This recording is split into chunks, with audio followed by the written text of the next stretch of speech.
দাজ্জালের আবির্ভাব হলে সূরা কাহাফের প্রথম অংশ পড়বে। হাদিস 5119 হযরত নাওয়াস ইবনে সামআন রাদিয়াল্লাহু আনহু বলেন, রাসূলুল্লাহ সাল্লাল্লাহু আলাইহি ওয়াসাল্লাম দাজ্জালের আলোচনা করে বললেন, যদি তার আবির্ভাব হয় আর আমি তোমাদের মাঝে বিদ্যমান থাকি, তখন তোমাদের মধ্যে আমি তার সাথে দলিল প্রমাণে বিজয়ী হব। আর যদি আবির্ভাব ঘটে আমি বিদ্যমান না থাকি, তখন তোমাদের প্রত্যেক ব্যক্তি সরাসরি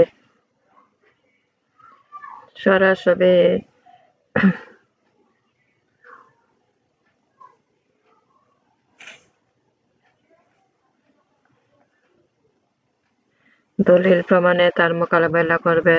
তখন প্রত্যেক মুসলমানের জন্য আমার পরিবর্তে আল্লাহ হবেন সহায়ক। সে হবে একজন জওয়ান, মাথার চুল কোঁকড়ানো, ফোলা চোখ বিশিষ্ট, আর তাকে ইহুদি আব্দুল উজ্জা ইবনে কাতানের সাথে তুলনা করতে পারি। সুতরাং যে কেউ তাকে পাবে, সে যেন তার সামনে সূরা কাহফের প্রথম অংশ থেকে পাঠ করে। অপর এক বর্ণনা আছে যে সে যেন তার সামনে সূরা কাহফের প্রথম অংশ থেকে পাঠ করে, কেননা এই আয়াতগুলো তোমাদের দাজ্জালের ফিতনা হতে নিরাপদে রাখবে। সিরিয়া এবং ইরাকের মধ্যবর্তী রাস্তা দিয়ে বের হবে এবং চলার পথে ডানে বামে ধ্বংসাত্মক ফাসাদ সৃষ্টি করবে। হে আল্লাহ, বান্দা সকল তোমার দ্বীনের উপর অটল থাকবে। আমরা জিজ্ঞেস করলাম, রাসূল সাল্লাল্লাহু আলাইহি ওয়াসাল্লাম, সে কতদিন জমিনে অবস্থান করবে? তিনি বললেন, 40 দিন। তবে তখনকার একদিন হবে 1 বছরের সমান, একদিন হবে 1 মাসের সমান, একদিন হবে 1 সপ্তাহের সমান, আর অন্যান্য দিনগুলো তোমাদের স্বাভাবিক দিনগুলোর মতো। আমরা জিজ্ঞেস করলাম, রাসূল সাল্লাল্লাহু আলাইহি ওয়াসাল্লাম, আচ্ছা বলুন তো, সে একদিন যা 1 বছরের সমান হবে, সেদিন কি আমাদের পক্ষে 1 দিনের নামাজই যথেষ্ট হবে? তিনি বললেন, না, বরং সেদিন 1 দিন পরিমাণ হিসাব করে নামাজ আদায় করতে হবে। আর আমরা জিজ্ঞেস করলাম, রাসূল সাল্লাল্লাহু আলাইহি ওয়াসাল্লাম, জমিনে চলার গতি কি পরিমাণ দ্রুত হবে? তিনি বললেন, সে মেঘের মতো যার পিছনে প্রবল বায়ু রয়েছে। অতঃপর সে কোন সম্প্রদায়ের কাছে আসবে, তাদেরকে তার অনুসরণ আহ্বান করবে, এতব লোকেরা তার প্রতি ঈমান আনবে। তখন সে আকাশকে নির্দেশ করবে, বলে বৃষ্টি বর্ষণ করবে, জমিনকে নির্দেশ করবে, যার ফলে জমিন ঘাস ফলাতে উৎপন্ন করবে। লোকদের গবাদি পশু সন্ধ্যা যখন ফিরবে, তখন কোষ বিশিষ্ট এবং দূরে স্তনভর্তি অবস্থা কোমর টেনে ফিরবে। অতঃপর সে এক জাতির কাছে এসে তাদেরকে খোদাইয়ের দিকে আহ্বান করবে, কিন্তু তারা দাবি প্রত্যাখ্যান করবে। তখন সে তার কাছ থেকে ফিরে আসবে। তবে সে জাতির লোকেরা মহা দুর্ভিক্ষ নিপতিত হবে, ফলে তাদের হাতে মাল সম্পদ কিছুই থাকবে না। এত সে দাজ্জাল একটি অনাবাদ বিরাজ জায়গা পার হবে। তাকে লক্ষ্য করে বললেন, তোমার অন্তরে যেসব গুপ্ত সম্পদ রয়েছে তা বের করে দাও। এত উক্ত ধন সম্পদ এমনি ভাবে তার পশ্চাতে ছুটতে থাকবে, যেমনি ভাবে মৌমাছির দল তাদের নেতা মৌমাছির পিছিয়ে ছুটে চলে। অতঃপর দাজ্জাল যৌবনে পরিপূর্ণ এক যুবক তার প্রতি আহ্বান করবে। দাজ্জাল তাকে তরবারে আঘাতে দ্বিখণ্ডিত করে ফেলবে, উভয় খণ্ড দূরে দূরে নিক্ষেপ করবে এবং একটি নিক্ষেপ দূরত্ব পরম তাদের মধ্যে ব্যবধান হবে। অতঃপর সে উভয় খণ্ডকে নিজের কাছে ডাকবে, ফলে উক্ত যুবক জীবিত হয়ে সামনে উপস্থিত হবে। তখন তার মুখমণ্ডল হাস্যোজ্জ্বল হয়ে উঠবে। যখন সে সব কাণ্ডে লিপ্ত, ঠিক এমনি সময় আল্লাহ তাআলা হঠাৎ ঈসা আলাইহিস সালাম ঈসা ইবনে মরিয়মকে আকাশ হতে প্রেরণ করবেন। তিনি দামেস্কের পূর্ব প্রান্তে শ্বেত মিনারা থেকে হলুদ বর্ণের দুটি কাপড় পরিহিত অবস্থায় 2 জন ফেরেশতা পাকা হাত রেখে অবস্থান করবেন। তিনি যখন মাথা নিচু করবেন তখন ফোঁটা ফোঁটা ঘাম ঝরবে, আর যখন মাথা উঁচু করবেন তা থেকে স্বচ্ছ মুক্তার মতো ঝরতে থাকবে। যে কোনো কাফের তার শ্বাসের বায়ু পাবে, সে সাথে সাথে মৃত্যুবরণ করবে, অথচ তার শ্বাস বায়ু তার দৃষ্টির সীমানা পর্যন্ত পৌঁছে যাবে। এ অবস্থায় দাজ্জাল তিনি দাজ্জালকে খুঁজতে থাকবেন। অবশেষে তিনি তাকে বাইতুল মুকাদ্দাসের লোদ নামক দরজায় এসে পেয়ে তাকে হত্যা করবেন। এত এত অতঃপর এমনি সম্প্রদায় হযরত ঈসা আলাইহিস সালামের কাছে আসবে যারা আল্লাহ তাআলা দাজ্জালের ফিতনা থেকে নিরাপদ রেখেছেন। তখন তিনি তাদের মুখ মণ্ডল হতে ফেরাবেন এবং জান্নাতের জন্য কি পরিমাণ বুলন্দ মর্যাদা রয়েছে সে সুসংবাদ প্রদান করবেন। এদিকে তিনি এসব কাজে লিপ্ত থাকতেই আল্লাহ তাআলা হযরত ঈসা আলাইহিস সালামের কাছে সংবাদ পাঠাবেন যে আমি এমন কিছু সংখ্যক বান্দা সৃষ্টি করে রেখেছি যার মোকাবেলা করার শক্তি কারণে অতএব তুমি বান্দাদেরকে তুর পর্বতে নিয়ে হেফাজত করো। আল্লাহ তাআলা ইজাজত মাদত পাঠাবেন, তার প্রত্যেক উঁচু জায়গা থেকে নিচে জমিনে নেমে খুব দ্রুত বিচরণ করতে থাকবে। তাদের প্রথম দল তাবিয়া নদী সিরিয়া নদী পার হবে এবং তারা তার সবটুকু পানি পান করে ফেলবে।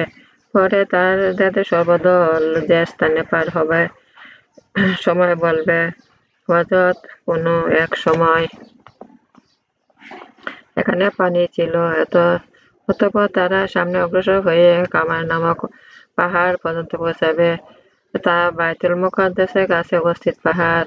এখানে পৌঁছে তারা বলবে, জমিনে যা বসবাস করত ইতিমধ্যে আমরা নিশ্চিত সবাইকে হত্যা করে ফেলেছি। আসো আমরা এবার আকাশবাসীদের হত্যা করে ফেলি। একথা বলে তারা আকাশের দিকে তীর নিক্ষেপ করবে, আর আল্লাহ তাআলা তাদের তীরগুলো রক্তমাখা অবস্থা ফিরিয়ে দিবেন। সময় আল্লাহর নবী হযরত ঈসা আলাইহিস সালাম তার সঙ্গীগণ তুর পর্বতের চরম দুর্গস্থ অবরোধ করা হবে, এমনকি তাদের কারো জন্য একটি গরু মাথা বা এক যুগের 100 দিনার স্বর্ণমুদ্রা অপেক্ষা অধিক মূল্যবান হবে। এ চরম অবস্থা আল্লাহর নবী ঈসা এবং তার সঙ্গীরা আল্লাহর দিকে রুজু হবেন, ইজাজুল মাজুজের ধ্বংসের জন্য ফরিয়াদ দোয়া করবেন। অথবা আল্লাহ তাআলা তাদের গর্দানের উপর বিষাক্ত কীটের আযাব নাজিল করবেন।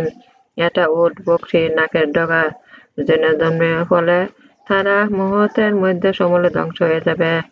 অতঃপর আল্লাহর নবী হযরত ঈসা আলাইহিস সালাম আর তার সঙ্গীরা পর্বত থেকে নিচে জমিনে নেমে আসবেন, কিন্তু ইজাজুল মাজুজ মরদেহ চর্বি দুর্গন্ধ থেকে মুক্ত এক বিগত জমিন খালি পাবে না। তখন আল্লাহর নবী ঈসা আলাইহিস সালাম তার সঙ্গীরা উক্ত মুসিবত থেকে নাজাত পাওয়ার জন্য আল্লাহ তাআলার কাছে ফরিয়াদ করবেন। অতঃপর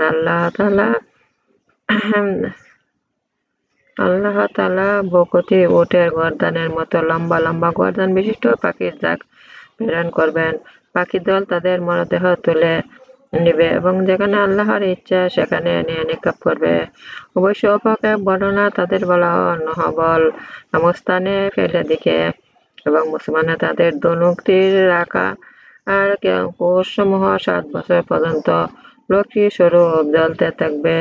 অতঃপর আল্লাহ তাআলা প্রবল বৃষ্টি বর্ষণ করবে, যদ্দরুন জনবসতি কোনো এক অংশ চাই তা মাটি ঘর হোক বা পশমের হোক বাদ থাকবে না, দ্রুত করে পরিষ্কার করে দিবে। অবশেষে তা আয়নার ন্যায় স্বচ্ছ ও পরিচ্ছন্ন হয়ে যাবে। তারপর জমিনকে বলা হবে, তোমরা ফলাদি বের করো, প্রত্যেক কল্যাণ বরকত দান করো। এমনকি এক উষ্ট্রীর দুধ একদল লোকের জন্য যথেষ্ট হবে, একটি গাভীর দুধ এক গোত্রের মানুষের জন্য যথেষ্ট, একটি বকরীর দুধ একটি পরিবারের লোকের জন্য যথেষ্ট হবে। লোকেরা সার্বিকভাবে কুশল সুখ স্বাচ্ছন্দ্যে জীবনযাপন করতে থাকবে। ঠিক এমনি সময় হঠাৎ একদিন আল্লাহ তাআলা একটি স্নিগ্ধ বায়ু প্রবাহিত করবেন, তা তাদের বগলে স্পর্শ করবে। এবং উক্ত বায়ু প্রতিটি মুমিন মুসলমানের রূহ কবজ করবে, কেবলমাত্র পাপী মন্দ লোকে উপস্থিত থাকবে এবং তারা গাধার মতো পরস্পরের দ্বন্দ্ব কলহে লিপ্ত হয়ে পড়বে। তখন তাদের উপরে কেয়ামত কায়েম হবে। মুসলিম। তবে বর্ণনাতে দ্বিতীয় অংশ থেকে পর্যন্ত তিরমিজি বলেছেন,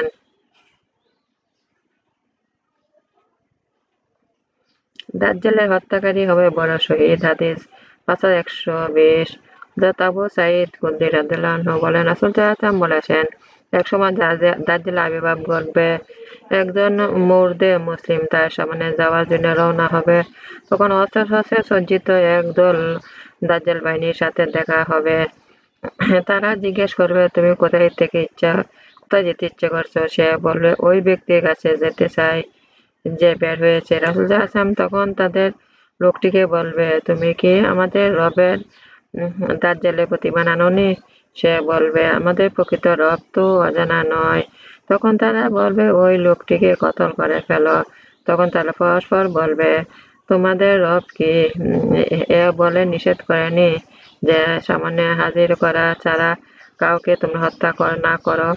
তখন তারা লোকটিকে দাজ্জালের কাছে নিয়ে আসবে। তখন সে মর্দে মুমিন দাজ্জালকে দেখবে। তখন সে লোকদের উদ্দেশ্যে বলবে, হে লোকসকল, এ তো দাজ্জাল, যার সম্পর্কে রাসূল সাল্লাল্লাহু আলাইহি ওয়াসাল্লাম বলেছিলেন। রাসূল সাল্লাল্লাহু আলাইহি ওয়াসাল্লাম বললেন, একথা শুনে দাজ্জাল ওই লোকটিকে কঠোর মতো সাজা দেওয়ার নির্দেশ করবে এবং বলবে, একে কষে ধরো, তার মাথা জুড়ে আঘাত করো। তখন ওই লোকটিকে এমনভাবে প্রহার করা হবে যে তার পেট চ্যাপ্টা হয়ে যাবে। রাসূল সাল্লাল্লাহু আলাইহি ওয়াসাল্লাম বলেন, তখন দাজ্জাল বলবে, তুমি কি এখন আমার প্রতি ঈমান আনবে না? জবাবে লোকটি বলবে, তুমি তো মিথ্যাবাদী মসীহ।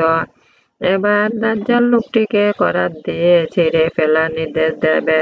তখন সে মুমিন মাথা থেকে ছিঁড়া হবে। তখন তার পা দুটি পর্যন্ত দুই ভাগ করা হবে। অতঃপর দাজ্জাল সে খণ্ড দু টুকরোর মাঝখান দিয়ে হেঁটে যাবে। অতঃপর সে লক্ষ্য খণ্ডকে বলবে, তুমি দাঁড়িয়ে যাও। এবার লোকটি জীবিত হয়ে সোজাভাবে দণ্ডায়মান হবে। অথবা দাজ্জাল বলবে, এখন কি তুমি আমার প্রতি ঈমান আনবে? উত্তরে সে মর্দে মুমিন বলবে, এখন তো আমার বিশ্বাসের দৃঢ় বৃদ্ধি পেয়েছে। রাসূল সাল্লাল্লাহু আলাইহি ওয়াসাল্লাম বলেন, অতঃপর সে সেই মর্মে মুমিন লোকদের সম্বোধন করে বলবে, হে লোক সকল, তোমরা জেনে রাখো, এ দাজ্জাল এ যাবৎ আমার সাথে যা কিছু করেছে, আমার পরে আর কোনো মানুষের সাথে তা করতে সক্ষম হবে না। রাসূল সাল্লাল্লাহু আলাইহি ওয়াসাল্লাম বলেন, এবার দাজ্জালের হাত পা বেঁধে ফেলবে এবং তাকে অগ্নির মধ্যে নিক্ষেপ করবে। অতঃপর লোকেরা ধারণা করবে দাজ্জাল তাকে আগুনের মধ্যে নিক্ষেপ করেছে, অথচ প্রকৃতপক্ষে তাকে জান্নাতের মধ্যে নিক্ষেপ করা হয়েছে। অতঃপর রাসূল সাল্লাল্লাহু আলাইহি ওয়াসাল্লাম বলবে, এই মর্দে মুমিনই হবে রাব্বুল আলামিনের কাছে সবচেয়ে বড় শহীদ। মুসলিম। দাজ্জালের ভয়ে মানুষ পাহাড়ে আশ্রয় নেবে। হাদিস 5121। হযরত উম্মে শারীক রাদিয়াল্লাহু আনহা বলেন, হযরত রাসূল সাল্লাল্লাহু আলাইহি ওয়াসাল্লাম বলেছেন, লোকেরা দাজ্জাল এর ফিতনা হতে পলায়ন করবে, এমনকি পাহাড় সমূহ গিয়ে আশ্রয় নেবে। উম্মে শরীক বলেন, আমি জিজ্ঞেস করলাম, হে রাসূল সাল্লাল্লাহু আলাইহি ওয়াসাল্লাম, তখন আরব মুজাহিদিনরা কোথায় থাকবেন? তিনি বললেন, সংখ্যায় তারা খুবই কম। মুসলিম। 70,000 ইহুদী দাজ্জাল অনুসরণ করবে। হাদিস 5122। হযরত আনাস রাদিয়াল্লাহু আনহু থেকে বর্ণিত, রাসূল সাল্লাল্লাহু আলাইহি ওয়াসাল্লাম বলেছেন, ইস্পাহানের 70,000 ইহুদী দাজ্জালের অনুসরণ করবে, তাদের মাথায় চাদর ঢাকা থাকবে। মুসলিম। দাজ্জাল মদিনা প্রবেশ করতে পারবে না। হাদিস 5123। হযরত আবু সাঈদ খুদরী রাদিয়াল্লাহু আনহু বলেন, রাসূল সাল্লাল্লাহু আলাইহি ওয়াসাল্লাম বলেছেন, দাজ্জাল অবশ্যই আক্রমণ করবে, কিন্তু তার প্রতি মদিনা গিরিপথ প্রবেশ করা নিষেধ থাকবে। অবশ্যই সে মদিনার পাশে একটি লবণাক্ত বালুকাময় অঞ্চলে অবতরণ করবে। তখন তার কাছে এক পুণ্যবান ব্যক্তি অথবা বলেছেন পুণ্যবান লোকের মধ্য থেকে উত্তম ব্যক্তি উপস্থিত হয়ে বলবেন, আমি সাক্ষ্য দিচ্ছি যে তুমি সেই দাজ্জাল যার সম্পর্কে রাসূল সাল্লাল্লাহু আলাইহি ওয়াসাল্লাম আমাদের বর্ণনা করেছেন। তখন দাজ্জাল বলবে, দেখো, যদি আমি এই লোকটিকে হত্যা করে পুনরায় জীবিত করি তবে কি তোমরা আমার বিষয়ে সন্দেহ পোষণ করবে? লোকেরা বলবে, না। তখন সে হত্যা করবে, অতঃপর তাকে পুনর্জীবিত করবে। তখন সেই লোকটি বলবে, আল্লাহর কসম, আমি তোমার বিষয়ে এর আগের চেয়েও অধিক সন্দেহমুক্ত। আবার দাজ্জাল তাকে হত্যা করতে চাবে, কিন্তু তাকে লোকটির উপর সে ক্ষমতা দেওয়া হবে না। বুখারী ও মুসলিম। দাজ্জাল সিরিয়া নিহত হবে। হাদিস 5124। হযরত আবু হুরায়রা রাদিয়াল্লাহু আনহু থেকে বর্ণিত, রাসূল সাল্লাল্লাহু আলাইহি ওয়াসাল্লাম বলেছেন, মাসিহ দাজ্জাল পূর্ব দিক থেকে এসে মদিনা মুনাওয়ারা প্রবেশ করতে চাবে, এমনকি সে উহুদ পাহাড়ের পাদদেশ থেকে পৌঁছে যাবে। অতঃপর ফেরেশতারা তাকে তার চেহারা সিরিয়া থেকে ফিরিয়ে দিবেন। সেখানে ঈসা আলাইহিস সালামের হাতে নিহত হবে। বুখারী ও মুসলিম। মদিনার দরজা ফেরেশতারা পাহারা দিবে। হাদিস 5125। হযরত আবু হুরায়রা রাদিয়াল্লাহু আনহু আবু বকর রাদিয়াল্লাহু আনহু থেকে বর্ণিত, রাসূল সাল্লাল্লাহু আলাইহি ওয়াসাল্লাম বলেছেন, দাজ্জালের কোনো প্রকার ভয় ভীতি মদিনা অভ্যন্তরে প্রবেশ করবে না। মদিনায় 7টি প্রবেশ দ্বার থাকবে, প্রত্যেক দ্বারে দুইজন ফেরেশতা নিয়োজিত থাকবে। বুখারী ও মুসলিম। দাজ্জাল পূর্ব দিক থেকে আসবে। হাদিস 5126। হযরত ফাতেমা বিনতে কাজস রাদিয়াল্লাহু আনহা বলেন, রাসূলুল্লাহ সাল্লাল্লাহু আলাইহি ওয়াসাল্লাম এর ঘোষককে এক ঘোষণা দিতে শুনতে পাই, নামাজের জন্য হাজির হয়ে যাও। সুতরাং মসজিদে চলে গেলাম এবং রাসূল সাল্লাল্লাহু আলাইহি ওয়াসাল্লামের সাথে নামাজ আদায় করলাম। নামাজ শেষে তিনি মিম্বর উপবিষ্ট হলেন এবং মৃদু হেসে বললেন, প্রত্যেক ব্যক্তি নিজ আমাদের স্থানে বসে থাকো। অতঃপর তোমরা জানো কি আমি তোমাদের কেন জড়ো করেছি? সাহাবাগণ বললেন, আল্লাহ তাআলা রাসূল অধিক ভালো জানেন। তিনি বললেন, আল্লাহর কসম, আমি তোমাদের কিছু দেওয়ার জন্য যা কোনো ভয়ভীতি প্রদর্শন করার জন্য জড়ো করিনি, বরং তাজিমে দাড়ির বর্ণিত এক ঘটনা শোনানোর জন্য তোমাদের জড়ো করেছি। তাজিমে দাড়ি ছিলেন একজন খ্রিস্টান। তিনি আমার কাছে এসে ইসলাম গ্রহণ করেছেন। তিনি আমাকে এমন একটি ঘটনা বলেছেন তা ওই কথার সাথে মিল রাখে যা আমি তোমাদের মসীহ দাজ্জাল সম্পর্কে বলেছিলাম। তিনি বলেছেন, একবার তিনি লাকম জুজাম গোত্রের 30 জন লোকের সঙ্গে একটি সামুদ্রিক নৌকা সফর বের হয়েছিলেন। সাগর তরঙ্গ তাদেরকে দীর্ঘ 1 মাস পর্যন্ত এদিক সেদিক ঘোরাতে অবশেষে একটি দিন সূর্য অস্তের সময় একটি দ্বীপের কাছে নিয়ে পৌঁছালো। অতঃপর তারা ছোট ছোট নৌকা দ্বীপটির ভেতরে প্রবেশ করলো। তারা সেখানে এমন একটি জানোয়ার দেখা পেলেন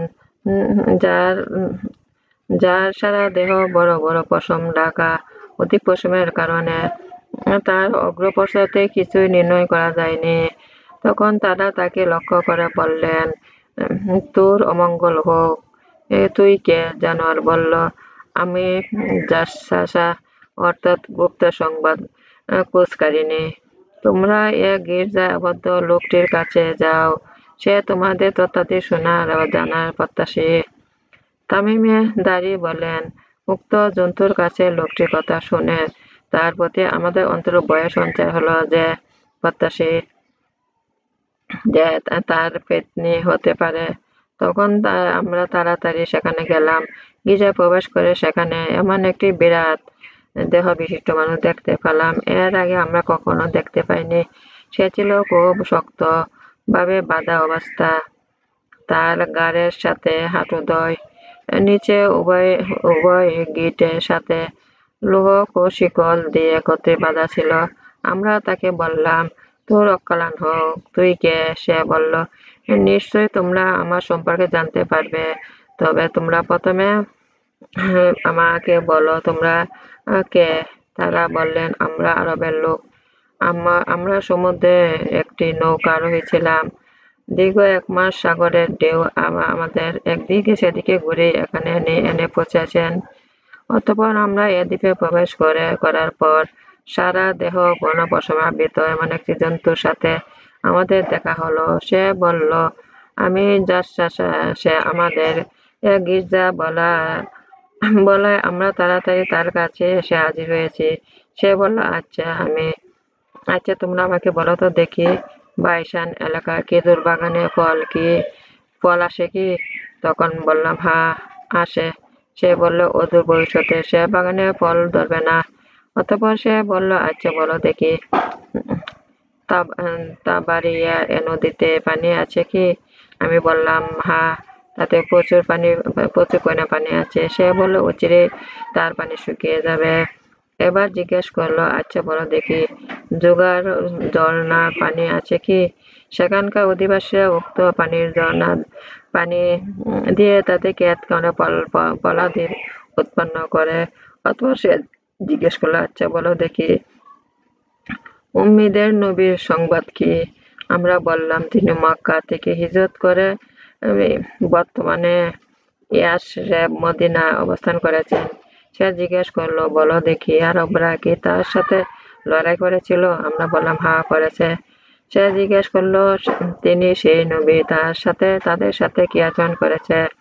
এর উত্তরে আমরা বললাম, এর আশেপাশে আরবের উপরে তিনি বিজয়ী হয়েছেন, তারা তার আনুগত্য স্বীকার করেছেন। একথা শুনে বলল, তোমরা জেনে রাখো, তার আনুগত্য করাই তার পক্ষে মঙ্গলজনক হয়েছে।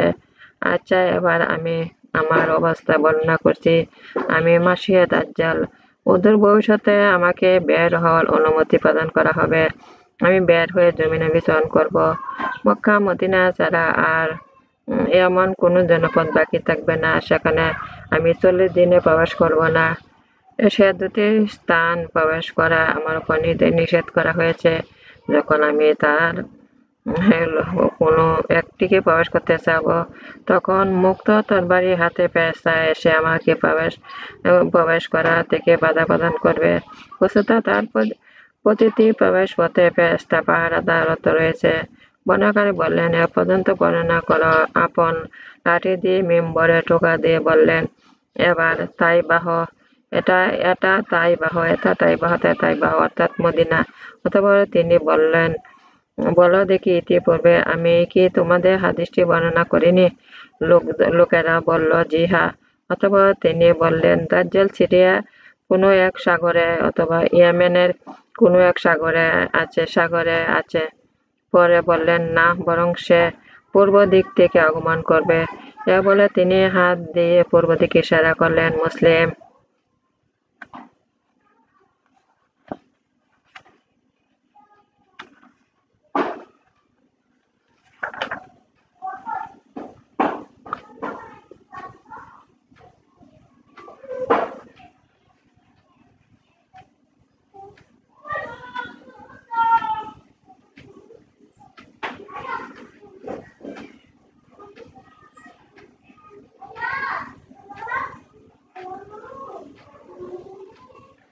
দাজ্জালের কাছে রুটির পাহাড় থাকবে। হাদিস 5136।